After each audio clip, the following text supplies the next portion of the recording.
Welcome to Love Lies Chronicles. Support the channel by liking, commenting, and subscribing. I promise even more interesting stories. When people talk about the one, they make it sound like some cosmic realization like you just know. With Claire, it wasn't like that. It crept up on me. We'd been friends first. Coworkers, actually. She started off as the confident, quick-witted, slightly intimidating girl from marketing who sat in on my pitch meetings and never smiled unless something genuinely cracked her. I was in product. Quiet, good with details, never the guy to stir the room, but always the one who kept it running. The day I made her laugh, really laugh, I felt like I unlocked something. It was after a brutal meeting where everyone was dancing around a bad quarterly report, and I said, deadpan, well, at least now we can confirm the market hates us equally across all demographics. Claire snorted water out of her nose. Just like that, the wall cracked. Fast forward 3 years later, I was engaged to her. We were the couple people envied in that unspoken, social media kind of way. Weekend hikes, sushi nights, holidays at her parents' lake house.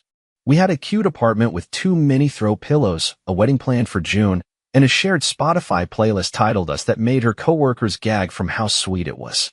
The truth? I loved her more than I'd ever thought I was capable of loving anyone. Claire was everything I wasn't, outgoing, poised, magnetic in a way that made rooms adjust around her. I liked standing next to that. It felt like I mattered more when I was with her. And yeah, I played the role I thought I was supposed to. I supported her job ambitions, remembered her mom's birthday before she did, offered to help with wedding planning even though I didn't care if the napkins were eucalyptus or seafoam. I wasn't perfect, but I showed up. I showed up, every single day. We were 3 weeks out from the wedding when her friends flew in for what Claire called a low-key girls' weekend before the bachelorette. She wanted to host it at our place, just the 3 of them, some wine, music, and a night to reminisce and unwind. Sounded harmless. Why don't you go hang with your brother or something? She said that Friday afternoon, half distracted while curling her hair. We'll just be doing spa stuff and gossip. I don't want you to be bored. I nodded. Sure. I might just hang in the study for a bit, finish the project mock-up, and then dip later. She leaned over and kissed my cheek. You're the best. That night, I stayed longer than I meant to. The project kept pulling me in, and honestly, I liked hearing their laughter echo from the living room. It made the place feel alive. Her 2 closest friends, Mel and Tasha, were in town for the first time in months. I figured I'd say a quick hi before heading out. But when I left the study and walked halfway down the hall, I paused. Their voices were low, tipsy, the kind of energy that only comes when wine's been flowing for hours. I couldn't make out the words at first, just the tone, playful, teasing. Then I heard Claire's laugh. Loud, unguarded. She still thinks he's the one, Mel said. Claire laughed again. I mean, he's sweet. He's safe. You know. Safe. Something in my chest tightened, but I didn't move. The hallway light was off. I was just out of view. I know I should have walked in, cleared my throat, made noise. But I didn't. I just stood there. Tasha jumped in next. Come on, Claire. You love him, right? There was a pause. Not long, but just long enough. Then Claire's voice, lower now. I do. I think. It's not that simple. He's not exciting. Not the guy you tell crazy stories about. He's just the guy you settle down with. The guy you know will never leave. They all laughed. Not mean-spirited. Not cruel. But that made it worse. It was casual. Easy. Like I was a detail in a conversation about throw pillows or beige paint. I didn't wait to hear the rest. I walked back into the study, quietly shut the door, and sat down at my desk. The mock-up stared back at me, a frozen screen of bar charts and branding drafts. My fingers hovered above the keyboard, but my mind wasn't there anymore. I'd never felt more invisible. And in that moment, I knew something I hadn't admitted to myself before. They were right. She never expected me to leave. And that's exactly what I was going to do. I didn't sleep that night. I don't mean I had trouble sleeping. I mean I didn't even try. I just sat there at my desk in the dark, lit only by the soft glow of my monitor and the occasional flicker of light spilling from the living room. Their laughter faded around midnight. At some point, the front door opened and closed. Tasha or Mel probably stepped out for a smoke or an Uber. Claire didn't come looking for me. I guess I made it easy. I always did. I stared at the project mock-up for hours, but the screen had turned off ages ago. I just kept replaying her voice in my head. He's safe. He's the guy you settle down with. The guy you settle for is what she meant. The placeholder. the background character in her life story. And what killed me wasn't just what she said, it was how easily she said it. No hesitation, no guilt, just truth, coated in wine and laughter. The kind of truth people only say when they think no one's listening. By morning, I had a plan. It wasn't revenge. It wasn't rage. It was something colder, quiet resolve. I knew if I confronted her, she'd cry. Apologize. Say it came out wrong. Blame the wine. Make it about her insecurities, or her fear, or her past. Maybe even turn it into something romantic. I was scared of how much I love you, some manipulative Hallmark grade nonsense. And I knew I'd want to believe it, because I still loved her. I did. But once you hear something like that, you can't unhear it. You can't unknow it. So I didn't confront her. Instead, I started erasing myself. I texted my brother, told him I might crash at his place for a bit. Didn't give details. Just said I needed a breather. He's the kind of guy who doesn't ask questions unless you ask for advice. He said the spare room was always mine. Then I went into the guest closet and started packing. One bag. Essentials only: laptop, chargers, a couple dress shirts, sneakers, socks, toiletries. The rest could rot. I wasn't running away. I was walking out. That's different. I canceled the florist first. Then the catering deposit. I'd set it all up, so I had access to everything. One by one, I quietly dismantled the wedding like it was a game of Jenga I'd been playing blindfolded. Nobody noticed. Nobody suspected a thing. At noon, Claire finally opened the bedroom door. She was wearing one of my old shirts, something she used to joke was boyfriend-sized, even after we got engaged. Hair messy. Eyes puffy. Still beautiful, in that way that makes betrayal worse because it comes with a face you've memorized too well. Hey, she said, yawning. You slept in the study? I turned, smiled a little. Yeah, got caught up working. She crossed her arms and leaned against the doorframe. You good? You were kinda quiet last night. I shrugged. Just tired. She looked at me for a second longer, like maybe something flickered behind her eyes. But whatever she saw or didn't see made her nod and let it go. That was Claire. Emotionally precise. Always moved at the speed of her own comfort.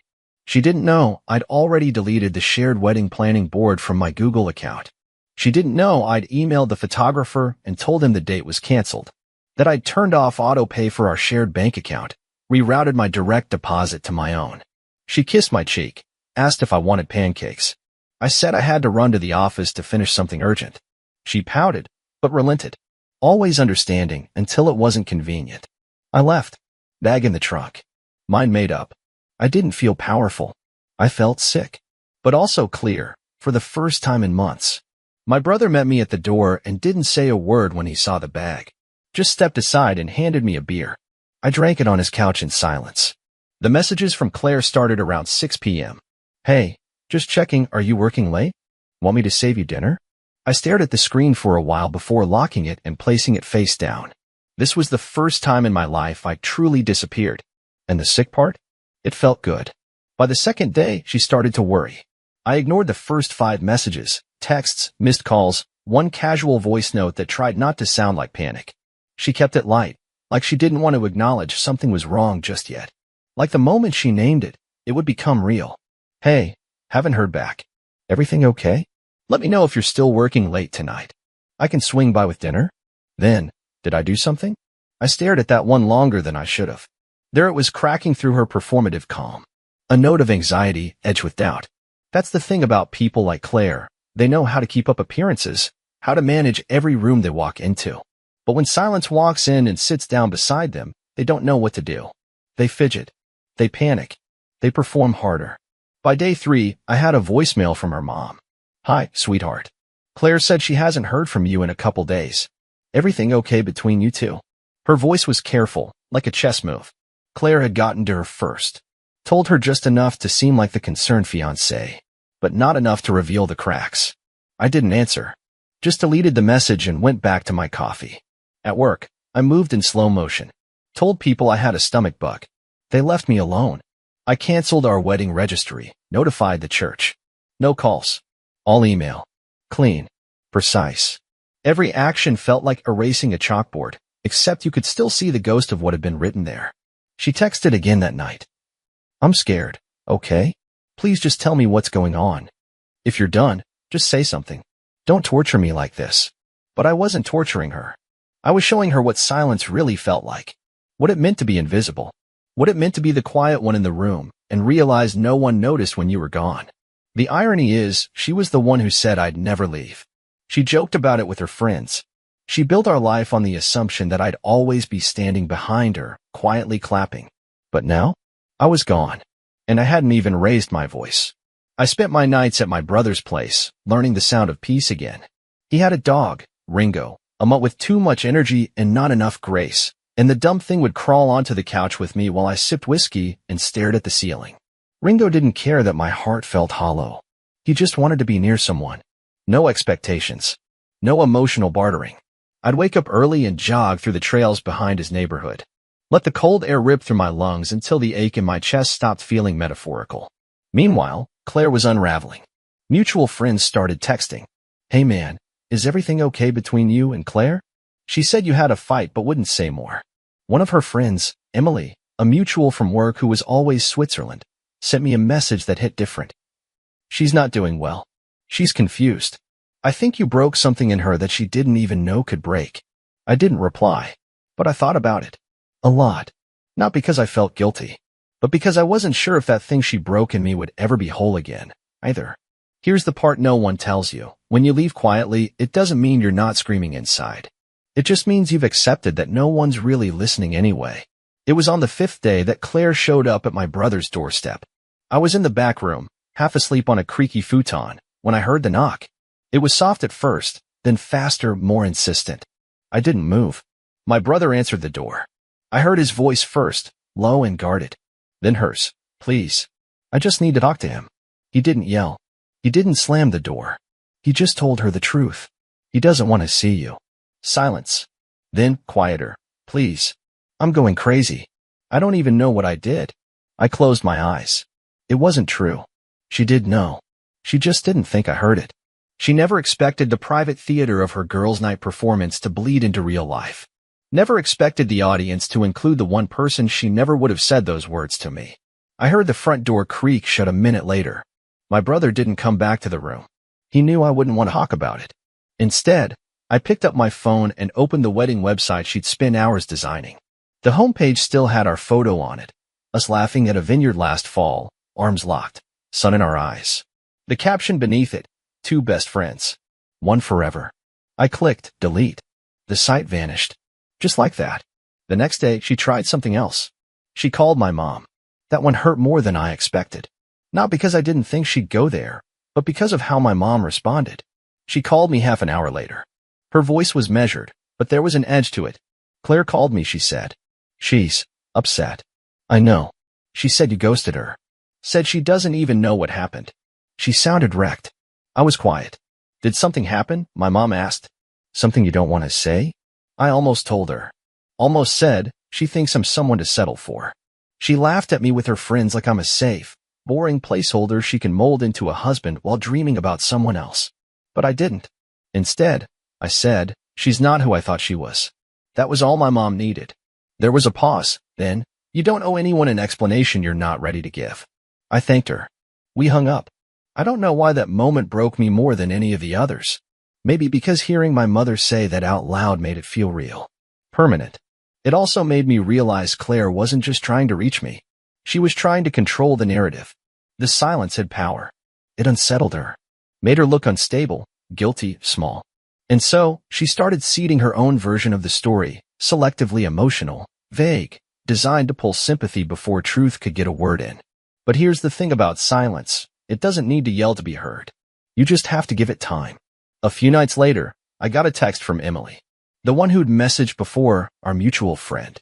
The only one who hadn't picked a side yet. "Hey, just wanted you to know. I was there that night. In the kitchen. I heard it all too. That made me sit up.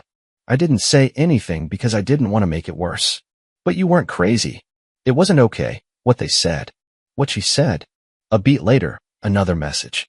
"If you ever need someone to confirm your side of things, I've got you." I stared at that screen for a long time. Emily was Claire's friend first. One of her oldest, actually. They met back in college. The kind of friendship you'd expect to come with loyalty built in. But sometimes, even your inner circle starts to shift when the truth stinks enough to turn stomachs. Claire didn't know Emily heard it too. She didn't know there was a witness. She didn't know she hadn't just broken my trust. She'd fractured the quiet alliance of people who once rooted for her without question. I never responded to Emily's message. I didn't need to. Because now I knew the silence wasn't just mine anymore. The wedding day came and went. No ceremony. No guests. No vows. Just another Saturday in June that passed like any other, except for a few voicemails from confused family members and one message from Claire's aunt asking if the venue had changed. I didn't answer. My silence had become a language, one she still didn't understand. Claire kept trying for weeks. Her messages took on different forms. First, remorse. I messed up. I know that. I was stupid and thoughtless. Please just talk to me. Then, defiance. So you're just going to throw everything away over one joke? Really? Grow up. Then desperation. I'm sorry. God, I'm so sorry. Please. I love you. I don't know how to fix this. I'll do anything. But the thing is, some things aren't meant to be fixed. Some things are only meant to be understood. And I understood now, completely, what kind of life she had imagined for us. It wasn't a life of love. It was a life of image, of comfort, of safety. She didn't choose me because I stirred her soul. She chose me because I didn't make waves. Because I was the kind of man who would stay. Quiet. Reliable. Predictable. Until I wasn't. I never blocked her. I didn't need to. I just never responded. It's amazing how much you can rebuild when you stop clinging to what was supposed to be. The apartment lease was in both our names, but I let it go. Left it behind like a dead skin. I took the loss. Started over. Small town, freelance contracts, a place with bare walls and big windows and no memory of what we used to be. Sometimes, I wondered if I'd regret not giving her the confrontation she clearly craved. The closure speech. The dramatic monologue where I laid it all out and watched her fall apart. But the truth? She didn't deserve my explanation. She deserved the silence she once laughed into. That was the real ending. Not a blowout fight. Not screaming or crying or apologies in the rain. Just the slow, echoing realization that she talked her way into being alone. About a month later, I got a package in the mail. No return address. Inside was a box of photos, me and Claire over the years. Trips, birthdays, holidays. On top, there was a note. You were never invisible. I was just too self-absorbed to see clearly. I hope you find someone who doesn't need to lose you to realize your worth. It was signed, Emily. I stared at it for a long time. Not because I felt anything romantic toward her, but because it reminded me that sometimes, the people who do see you are the ones you least expect. I never reached out. Never replied. But I kept that note. Not as a keepsake. As proof. Proof that I wasn't crazy. That I hadn't imagined the betrayal. That walking away in silence wasn't weakness, it was strength. The kind of strength that doesn't shout. It just closes the door. Now, whenever someone asks what happened between me and Claire, I say the same thing every time. She thought I'd never leave. Then I smile. And then I did. Dear listeners, please share your thoughts in the comments, and do not forget to like, share, and subscribe to the channel.